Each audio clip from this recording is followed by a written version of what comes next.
Texas, 1836. Imagine you're chilling in a dusty frontier town, and suddenly you're told, "Congrats, you're now defending a broken-down mission with 200 guys against a whole army." That's not just a bad weekend, that's the Alamo. The Alamo wasn't even built for war. It started life as a Spanish mission in San Antonio, meant to spread Christianity. But history has a sense of humor, so this little church ended up as the stage for one of the most famous last stands in the world. And before we dive in, hit that subscribe button, because trust me, you don't want to miss stories like this. History's wild, and sometimes it's basically a meme with muskets. At this time, Texas was fighting for independence from Mexico. Think of it as the messy prequel to Texas joining the United States. On one side, the Texian rebels, an odd mix of farmers, frontiersmen, adventurers, and even a few celebrities of the day. On the other side, Mexican President and General Antonio Lopez de Santa Anna, a man with a killer mustache, an ego bigger than Texas itself, and about 2,000 to 3,000 soldiers marching under his orders. Santa Anna had one mission: crush the rebellion. And when his army arrived in San Antonio in February 1836, they set their eyes on the Alamo. Inside, about 200 defenders prepared for the impossible. Leading them were three legends: William B. Travis, Jim Bowie, and Davy Crockett. Travis was just 26 years old. A young lawyer suddenly turned military commander.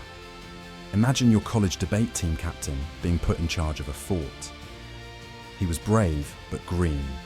Jim Bowie was already a folk legend, the knife fighter whose weapon of choice literally has a genre named after him, the Bowie knife. But by the time of the battle, he was so sick he could barely sit up, let alone swing that giant blade. And then there was Davy Crockett, frontiersman, former congressman, and basically the influencer of the 1830s. He wore his coonskin cap like it was a crown, carried a rifle nicknamed Old Betsy, and brought a rock star vibe to the fort. On February 23rd, Santa Anna's troops surrounded the Alamo. The defenders knew they were hopelessly outnumbered. Legend says Travis drew a line in the sand and told his men, "Step over if you're willing to stay and fight." Almost everyone crossed. That's either ultimate courage or the deadliest case of peer pressure in history. For 13 days, the Alamo became a storm of cannon fire, musket smoke, and stubborn defiance. Mexican cannons blasted the walls day and night. Texians fired back, refusing to give up. Food and water ran low, but spirits stayed strangely high. Crockett supposedly played his fiddle in the evenings. Imagine you're surrounded by thousands of enemy soldiers, and your hype man is jamming out like it's Coachella 1836. And by the way, if you're vibing with this chaos of courage, smash that subscribe button. Trust me, these stories just get crazier. March 6th, 1836. Just before dawn, Santa Anna unleashed his final assault. The Mexican army swarmed from every direction. Travis was shot early on the walls, sword in hand. Bowie, too weak to move, supposedly emptied his pistols from his sickbed until he was cut down. Crockett's death remains legendary mystery. Some say he went down swinging his rifle like a baseball bat. Others claim he was captured and executed. Either way, he became a myth. By sunrise, it was over. Every defender of the Alamo was dead. The Mexican army had won, but at a massive cost. Hundreds of soldiers lay dead. Santa Anna could brag about his victory, but history had other plans. News of the Alamo spread across Texas like wildfire, and instead of scaring rebels into submission, it lit a fire under them. A month later, at the Battle of San Jacinto, Texian forces stormed Santa Anna's camp shouting their new rallying cry, "Remember the Alamo." In just 18 minutes, they crushed the Mexican army and captured Santa Anna himself. Imagine losing a whole war faster than it takes to cook instant noodles. And here's where history gets spicy. The Alamo defenders are remembered as heroes, but the reality was complicated. Many of them were fighting for Texas independence partly to preserve slavery, which Mexico had banned. Santa Anna was no saint either. He was a dictator whose cruelty shocked even his own officers. So, like most of history, it wasn't simple good versus evil. It was messy, bloody, and human.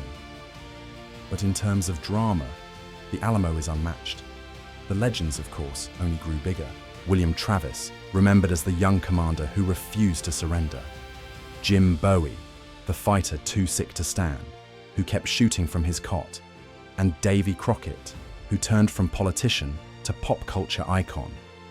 By the 1950s, kids wore coonskin caps and sang Davy, Davy Crockett, King of the Wild Frontier. Even Disney cashed in.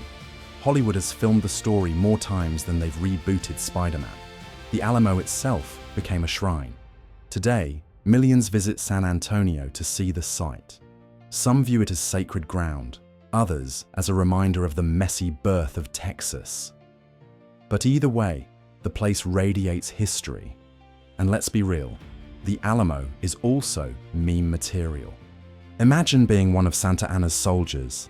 So, we lost 600 men to a bunch of sick cowboys in a church.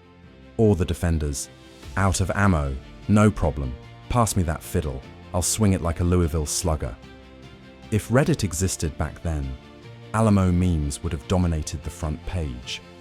In the end, the Alamo wasn't about winning, it was about showing the world that courage can echo louder than cannons. 200 men stood against thousands, and though they all died, their story outlived them. Remember, the Alamo became more than a battle cry. It became part of American identity. So next time you feel outnumbered, think of those defenders. They didn't fight because they thought they would win. They fought because some causes are worth standing for, even against impossible odds. And if you want more wild, epic, and sometimes ridiculous tales like this, subscribe now.